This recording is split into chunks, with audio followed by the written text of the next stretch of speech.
अब वो वक्त याद कीजिए जब आपने पहली दफा मोटरसाइकिल चलाना शुरू किया था। क्या आप पहले ही दिन से अपने मोहल्ले की या अपने शहर की मेन रोड के ऊपर मोटरसाइकिल चलाते थे? नहीं। आपने यकीनन अपने घर के गैराज से मोटरसाइकिल को चलाना शुरू किया होगा। उसके बाद अपने घर के सामने छोटी रोड से और फिर इवेंचुअली अपने शहर की, अपने गांव की सबसे बड़ी जो मेन रोड है जहां सबसे ज्यादा ट्रैफिक है, वहां मोटरसाइकिल चलाना शुरू किया होगा। इसी तरीके से डिजिटल मार्केटिंग की जॉब्स बिगिनर्स के लिए कौन-कौन सी हैं, इस सेशन के अंदर हम उसके बारे में बात करेंगे। अब आपको डिजिटल मार्केटिंग के बारे में तो पता लग गया और यह भी पता लग गया कि फ्रीलांसिंग की जॉब्स कौन सी वेबसाइट से देखनी है। लेकिन उन लोगों के लिए कि जिन्होंने आज से पहले कभी डिजिटल मार्केटिंग की जॉब्स नहीं की, यह बहुत ज्यादा जरूरी है कि वो ये देखें कि कौन सी ऐसी जॉब्स हैं कि जिसके अंदर वो कॉन्फिडेंटली क्लाइंट को कह सकते हैं कि हम ये जॉब कर सकते हैं। तो दोस्तों, इस सेशन के अंदर हम उस प्लेटफॉर्म को भी देखेंगे या उन प्लेटफॉर्म्स को देखेंगे जो सबसे ज्यादा कॉमन है और उसके साथ साथ हम ये भी देखेंगे कि उन प्लेटफॉर्म्स के ऊपर आप क्या क्या कर सकते हैं। तो सबसे पहले हमारे पास लिस्ट के अंदर है ऑफ कोर्स फेसबुक। फेसबुक को मैं इस वजह से बिगिनर्स की जॉब कहता हूं या उन लोगों के लिए जिन्होंने आज से पहले डिजिटल मार्केटिंग के लिए कभी जॉब नहीं की, उनके लिए फेसबुक मैं इसलिए रेकमेंड करता हूं क्योंकि फेसबुक हम अपनी रोजमर्रा जिंदगी में यूज कर रहे होते हैं। अगर किसी ने यूज नहीं भी किया तो वो फेसबुक के बारे में कभी कभार जानता भी है। फेसबुक का सबसे बड़ा फायदा क्या है? ह्यूज रीच, यानी कि आप ऑटोमेटिकली बिलियंस ऑफ लोगों के साथ कनेक्ट कर सकते हैं फेसबुक के थ्रू। तो अगर आप फेसबुक के अंदर अपनी एक्सपर्टीज को डेवलप कर लेते हैं और कॉन्फिडेंस रखते हैं कि मैं फेसबुक की सारी जॉब्स कर सकता हूं, तो आपको डिजिटल मार्केटिंग फील्ड के अंदर सबसे ज्यादा फायदा होगा। अब फेसबुक के ऊपर किस किस तरीके की जॉब्स आपको आती हैं या आप क्या क्या काम कर सकते हैं, उसके अंदर सबसे टॉप पे हमारे पास है एड कैंपेन्स यानी इश्तेहारात। उसके बाद है मार्केटिंग रिसर्च। कुछ कंपनीज आपको कहेंगी कि आप हमारे कस्टमर्स के साथ बात करें और हमारे दिए गए सवालात के ऊपर उनसे आंसर्स पूछें, और ये आपको करना होगा। उसके बाद हमारे पास तीसरे नंबर पे आता है ब्रांड लॉयल्टी, यानी कि अपना ब्रांड या अपना जो कंपनी है वो कस्टमर के साथ जो कनेक्ट करना है ताकि कस्टमर आपकी कंपनी के क्लोज हों और आपकी कंपनी के साथ खुल के अपनी चीजें शेयर करें, क्वेश्चंस पूछें और एक रेगुलर कस्टमर बन सकें।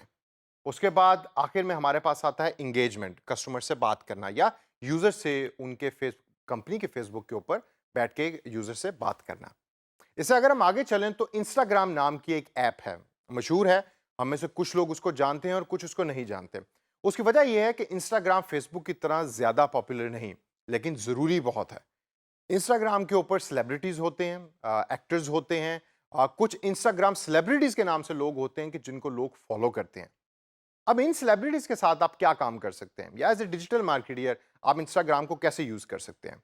सबसे पहले उसके अंदर जो आप कर सकते हैं वो है सेलिब्रिटी फॉलोइंग का फायदा उठा सकते हैं अपने ब्रांड के लिए। यानी कि अगर इंस्टाग्राम के ऊपर कोई एक ऐसी सेलिब्रिटी है कि जिसको आप कांटेक्ट कर सकते हैं कि आप हमारी कंपनी का प्रोडक्ट अपने चैनल के ऊपर दिखाएं और इसके बारे में लोगों को बताएं जो आपके फॉलोअर्स हैं, तो एज ए डिजिटल मार्केटर ये नौकरी या ये जॉब आपकी जिम्मेदारी है। इसके बाद इंस्टाग्राम का फायदा है लॉयल फैंस, यानी कि वो फॉलोअर्स के जो उन सेलिब्रिटीज को देख रहे हैं वो सेलिब्रिटी के लॉयल हैं। तो अगर ब्रांड अपना मैसेज उस सेलिब्रिटी के थ्रू पहुंचा रहा है तो उसके जो फॉलोअर्स हैं उस सेलिब्रिटी के, वो बड़े गौर से उस ब्रांड की बात भी सुनेंगे।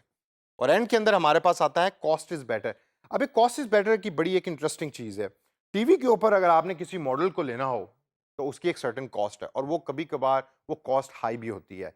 इंस्टाग्राम के ऊपर आपके पास ये फायदा है कि ये कॉस्ट लो होती है, यानी इंस्टाग्राम सेलिब्रिटीज जो हैं वो लो कॉस्ट के ऊपर आपके ब्रांड के लिए काम करते हैं। इसके बाद हमारे पास प्लेटफॉर्म है जी यूट्यूब का। हम सब जानते हैं it's an alternative to television, लेकिन टीवी से बहुत ज्यादा पावरफुल है। इसके ऊपर आप वीडियो एड्स भी दिखाते हैं और अपनी कंपनी का कंटेंट जो है वो यूट्यूब के ऊपर चला सकते हैं।